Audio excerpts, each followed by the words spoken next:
Hello guys! Welcome! Collective reading tayo ngayon. So, itatanong natin may iniiyakan ba siya ngayon na hindi niya maamin? Okay? Give me the message. May iniiyakan ba tong person mo? Ito na hindi niya maamin. Para to sa mga no contact situation, Kung titignan lang natin kung nalungkot din ba to, umiyak din ba to. Hindi niya lang kayang aminin, okay? So, be open-minded, hindi halos lahat makaresonate. Thank you nga po pala sa mga nagsusubscribe, sa mga bumabalik, ay maraming salamat. Start na tayo. May iniiyakan ba siya ngayon na hindi niya maamin?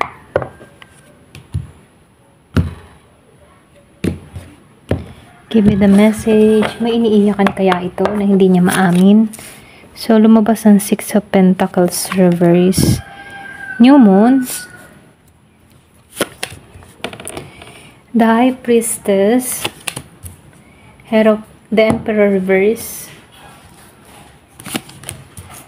Meron ditong The Chariot reverse. The Sun reverse. Justice reverse. Upright, sorry. And Solar Eclipse dito. Meron ditong The World reverse. Seven of Pentacles reverse. So, meron ditong Ten of Wands reverse. Eight of Pentacles reverse. And the Seven of Wands upright. So, nakikitaan ko dito, malakas ang Earth sign, Virgo, Capricorn, Taurus. So, meron din ako nakikita ditong Pisces, Aries, Sagittarius. Meron din ako nakikitang Leo. Okay? Nangibabaw dito ang Earth sign and Fire sign. Okay? So, start na tayo. So, dito, nanguna agad dito yung Six of Pentacles reverse and the New Moon reverse, and sinabayan pa ng the High Priestess upright. So, ibig sabihin, kung iniiyakan ka ba ng tao na to? Oo yung sagot ha. Kasi mabigat ito. So, ibig sabihin, kahit ayaw niyang ipakita na oo, may dinadala siyang sakit. Okay? Kumaga nasaktan din tong tao na to, pressure, guilt, na natitrigger sa pag-iwas. Kaya lang matigas ang ulo ng taong ito. At nakikitaan ko dito, kumbaga, nagiging siyang emotionally. Okay? Kumbaga, andun pa rin, nakakontain. Okay? So, dito sa Six of Pentacles reverse, yung bang tipo na hindi siya okay, may pakaramdam siya ng kawalan ng balance, may bagay na kinukuha sa kanya pero hindi niya mabawi. Okay? Kumbaga, pakaramdam niya dito walang bagong simulang gumagana sa buhay niya. Para bang frustrated siya dahil hindi siya makapag-restart. Okay? So, nakikitaan ko rin dito sa The High Priestess upright. Ito yung pinaka-confirmation, Kumbaga, may tinatago siyang malalim na emotion. Pinipigil niyang sabihin ito. So, ibig sabihin, may nararamdaman siya na ayaw niyang ipaalam na kahit kanino. Lalo na sa'yo, okay? Kumbaga, dahil ayaw niyang magmukhang mahina rito. Okay? So, nakikitaan ko dito, bakit hindi niya maamin to, So, lumabas dito yung The Sun reverse and the Chariot reverse. So, ibig sabihin dito, sinabayan pa dito ng the Emperor reverse. Tatlo to. Okay? Kumbaga siya dito, ego plus control na bumabagsak yung energy ng tao na to. Sa Emperor reverse, ayaw niyang makitang nag-fail siya. Yung bang tipong ayaw ng tao na to na makita mo siyang unti-unting nawawala. Ayaw niyang ma-expose na hindi niya nahawak yung sitwasyon or maging yung sarili niya. Nakikitaan ko dito, gustong-gusto ng tao na to na magmukhang kaya ko lahat or pwede rin kahit hindi na. Ganon, Kumbaga, kaya ko lahat ng mga nangyayari, kaya kita, mga ganon, Pero nakikitaan ko dito, hindi na ganon. So, dito, nakikitaan ko rin dito sa The Chariot reverse, meron kang person dito na walang direksyon. So, ibig sabihin dito sa The Chariot reverse, literal na stuck siya. So, nakikitaan ko dito, hindi lang basta stuck kundi stuck to sa emotionally at mentally. So, ibig sabihin hindi niya alam kung saan siya pupunta. So, hindi niya alam kung ano yung uunahin niya, hindi niya alam paano magpakita ng vulnerability sa'yo. So, wala siyang lakas ng loob, okay? Then, sinabayan pa dito ng The Sun reverse. So, mabigat yung puso niya rito, Merong disappointment, may lungkot, at may regret. So, ibig sabihin, ito yung tipo ng lungkot na hindi umiiyak loudly, pero silent breakdown. Alam mo yung tipo na, for example, kung meron tong kasamahan sa isang bahay, or sa isang kwarto, hindi siya solo doon. So, humihikbi to ng palihim or umiiyak to ng lihim, okay?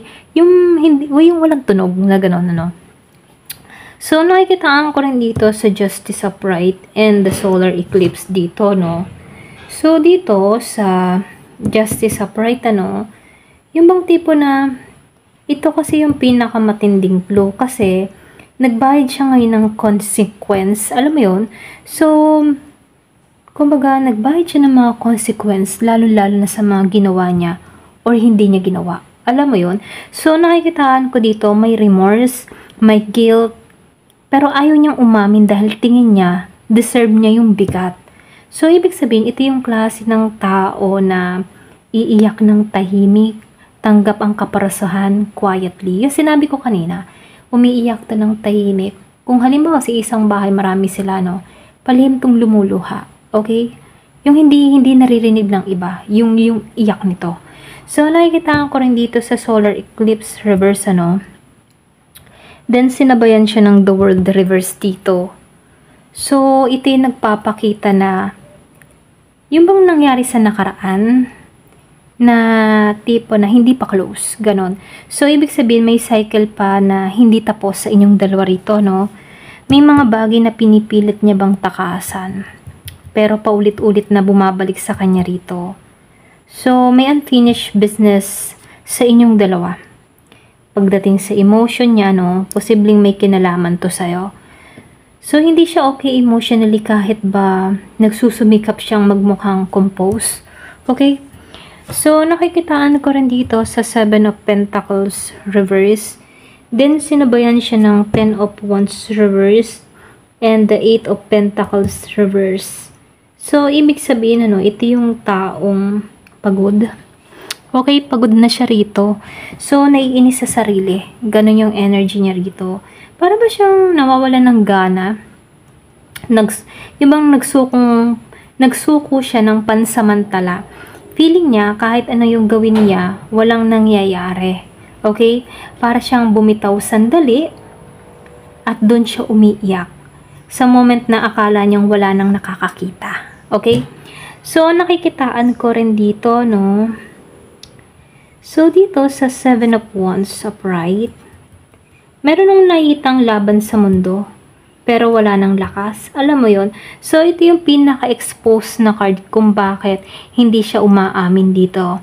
Kumbaga, lagi siyang nagde-defense mode. Feeling niya, kailangan niyang protektahan yung kanyang sarili.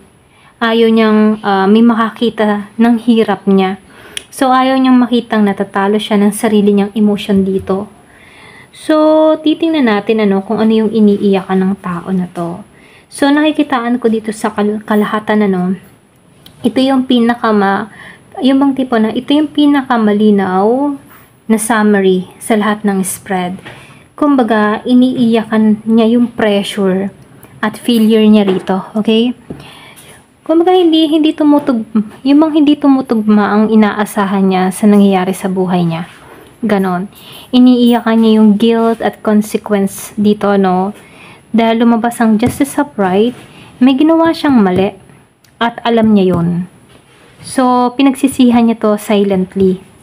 So, nakikitaan ko rin dito, iniiyakan niya yung nawala o hindi niya nakuha. Dito sa 6 of Pentacles reverse, kumbaga itong tao na to, imbalance, nandun na yung regret, talagang ando na yon.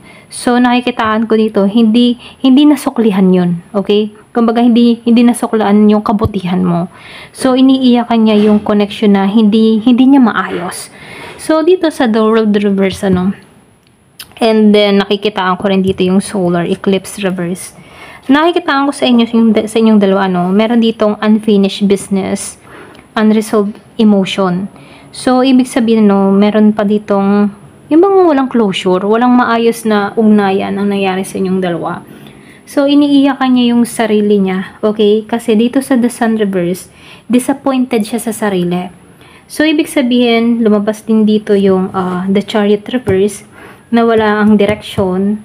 Then, sinabayan din siya ng The Emperor Reverse, pagkatalo ng ego at pride. So, nakikitaan ko dito, siya yung may dahilan kung bakit siya umiiyak dahil din sa kagagawa niya, okay? So, yung pinakamalaking sekreto niya rito, yung umiiyak siya at yun ang sagot, oo. Okay? Oo, umiiyak tong tao na to, pero hindi niya kayang aminin dahil mababasag yung image niya. Ayaw niyang ipakitang mahina siya, lalo na sa'yo. Okay? So, pero sa loob-loob niya, ikaw yung isa sa dahilan kung bakit siya nasasaktan at ikaw yung hindi niya mabitawan sa isip niya. So, ito lang yung nakikita ko. So, ngayon, titingnan natin, kung ano pa yung mensahe, kumbaga, ano ba yung iniiyakan niya, especially about you. Okay? So, titingnan natin, ano yung iniiyakan niya, especially about you. Okay?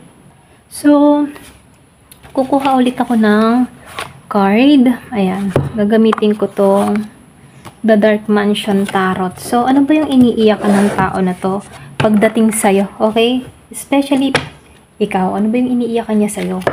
Kasi, andun yung pag-iyak eh. Ano ba yung iniiyakan ng tao na to sa'yo? Okay? Ano yung iniiyakan niya? Especially, about sa'yo. Ayan. Give me the message. Ano yung iniiyakan nito?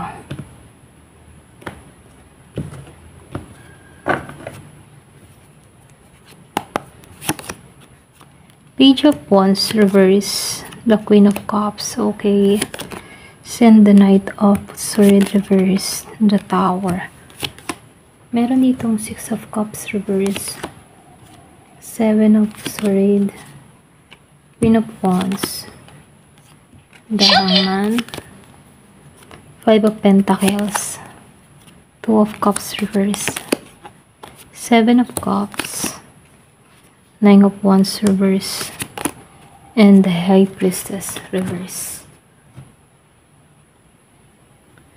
So, dito, lumabas agad tong Queen of Cups reverse. Meron din akong nakikitang Page of Wands reverse. Kumbaga dito sa Queen of Cups, itong tao na to, nasasaktan siya, okay? Kumbaga feeling niya dito, hindi mo na siya nararamdaman, okay? Tulad ng dati.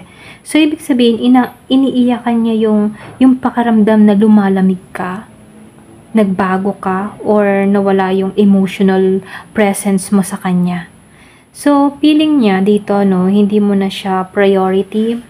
So, nakikitaan ko dito, hindi mo na siya pinoprotektahan emotionally, and hindi mo na siya sinasabing safe ka sa kanya. Okay?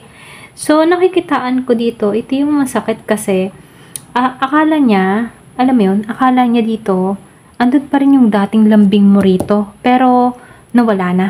Okay?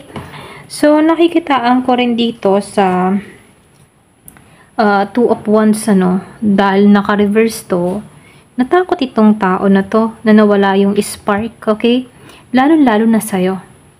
Ikaw, okay? Kumbaga, iniyakan niya yung fear na baka nawala na yung excitement mo sa kanya, para sa kanya, parang hindi na kayo makakabalik pa tulad ng dati, Ganun yung pakaramdam ng tao na to. So, nakikitaan ko rin dito, yung bang tipo na saktan siya sa mga hindi niya nasabi o hindi niya nagawa. So, ibig sabihin, iniyakan niya yung impulsive mistake niya, lalo-lalo na sa'yo. Mga panahon bigla siyang lumayo, or pwede rin bigla siyang tumigil, or bigla siyang naging cold.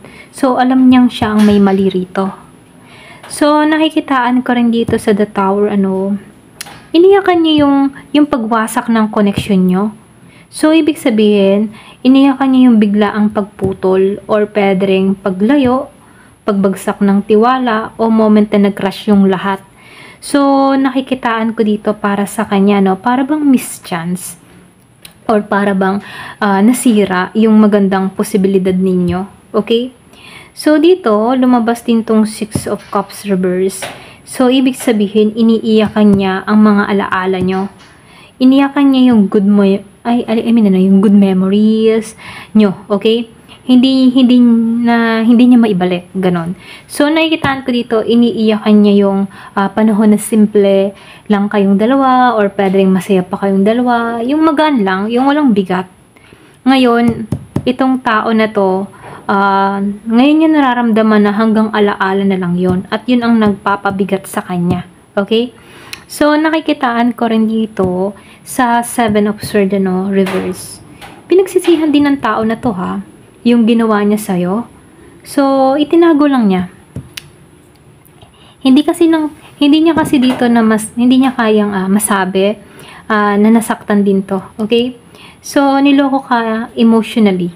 So, naging unfair siya rito. Gusto niyang aminin lahat pero hindi niya magawa. Alam mo yun? So, dito, lumabas din tong Queen of Wands reverse, upright. Kumaga dito sa Queen of Wands upright, iniyakan niya yung nagiging strong ka kahit wala siya. Para bang pinamukha mo sa kanya dito na kaya ko kahit wala ka. Ganon. Kumbaga mas tumatag ka, tumapang ka, naging kang independent, hindi ka umaasa sa kanya, umangat ka emotionally. Proud siya pero masakit. Alam mo yun? Kasi iniisip niya kung kailangan niya ako dati, ngayon hindi na. Alam mo yun? So, before, kailangan mo siya, pero ngayon ramdam mo na wala na. Okay? Or pwede ring ramdam mo dito na, hindi ko na kailangan ng tulong niya. Okay? Kaya ko yung sarili ko. Ganon. Ganon yung energy ng karamihan. Okay? So, nakikitaan ko rin dito sa The Hangman reverse. Nasaktan siya, nasaktan siya na hindi siya parte ng mundo mo. Ganon. So, ibig sabihin, pakaramdam niya, hindi mo na siya iniintindi. At wala siyang lugar sa buhay mo ngayon. So, iniiyakan niya yung feeling na wala na siyang control sa connection. Okay? So, dito, lumalabas din tong Five of Pentacles upright, yung bang tipo na iniiyakan ng tao na to, yung pag-iisa niya dahil sa'yo. Okay? So, nakikitaan ko dito, meron tong pinabayaan Alam mo yun? So, nakikitaan ko dito yung card na pinabayaan ako, pero kasalanan ko rin naman. Ganon, okay? So, feeling niya dito, iniwan siya sa lamig. And then, nakikitaan ko rin dito, wala na siyang access sa'yo, hindi niya maramdaman yung presence mo, hindi niya alam kung paano papasok ulit sa buhay mo. Okay? So, dito, sa Two of Cups reverse, iniyakan niya yung separation nyo rito, So, ibig sabihin, meron ditong klaro nung araw na yon. Iniyakan niya yung pagkawala ng connection nyo, yung love, fairness sa pag-itan nyo. Alam niyang may bond kayo. Okay, may bond, Alam niya dito na may bond kayo, pero hindi niya alam kung may chance pa ba. Alam mo yon. So, nakikitaan ko dito, ikaw lang din yung makakasagot dito, okay? So, dito, sa Seven of Cups, upright, iniyakan niya yung what if, or yung mga ganun tanong, what if kung kami pa kaya ngayon? What if kung hindi ako nagkamali? What if kung pinili ko siya? Ganon, So, nakikitaan ko dito, marami siyang what if. Pwedeng what if kung sinabi ko yung totoo? Ano kayang mangyayari? So, ang dami niyang pagsisisi, okay? So, dito, sa Nine of Wands reverse, iniyakan niya yung napagod ka. Alam mo yun, pwedeng ikaw ay sumuko na, napagod ka na sa kakahintay sa taong ito, napagod ka na makipag-cooperate dito, napagod ka ng magmahal sa kanya. Okay? Iniyakan niya yung realization na hindi ko na siya mabigyan ng reason para ipaglaban ako, ganon. So, feeling niya, pagod ka, sumuko ka, at wala na siyang karapatan para sa'yo. Okay? So, dito, lumabas din tong The High Priestess reverse, Alam mo yung tipo na iniyakan niya yung lihim na feelings niya sa'yo? Okay? So, ito yung pinakamalungkot sa lahat kasi iniyakan ka niya. Kumbaga, hindi niya masabi sa'yo yung gusto niyang sabihin sa'yo. At yung totoong nararamdaman niya. At yung pagmamahal na sinusuppress niya. Okay? So, nakikita ko dito, nilulok ng tao na to yung truth niya everyday. Okay? Kumbaga, tahimik niyang iniiyakan na mahal ka pa niya. Okay? So, dito, hindi niya maamin ito. At ito yung pinagsisisihan nito. So, nakikitaan ko dito, ano yung iniyakan ng tao na to, especially about you, no? Kumbaga, ang dami niyang iniyakan sa'yo. Kumbaga, itong tao na ito, iniyakan ka niya na hindi mo na siya mahal gaya ng dati. Yung iba ha. So, iniyakan ka ng tao na to na nawala na yung spark at connection ninyo. Kumbaga, nasira na yung tiwala mo. Isa rin yung iniyakan ng tao na to. Iniyakan ng tao na to na ikaw yung the one that got away. Okay? So, dito, ang dami niyang pagkakamaling hindi niya maibalik. So, nakikitaan ko dito na iniyakan din niya na strong ka na kahit wala siya. So, hindi ka na niya maabot, alam mo yon, na baka wala ng chance para sa inyong dalawa at isa rin yung sa iniyakan niya. So, itong tao na to, iniiyakan ka niya dahil mahal ka niya pero hindi niya kayang sabihin iyon sa'yo. Ayan. Ito lang yung nakikita ko. Ayan. Thank you for watching. Love and peace.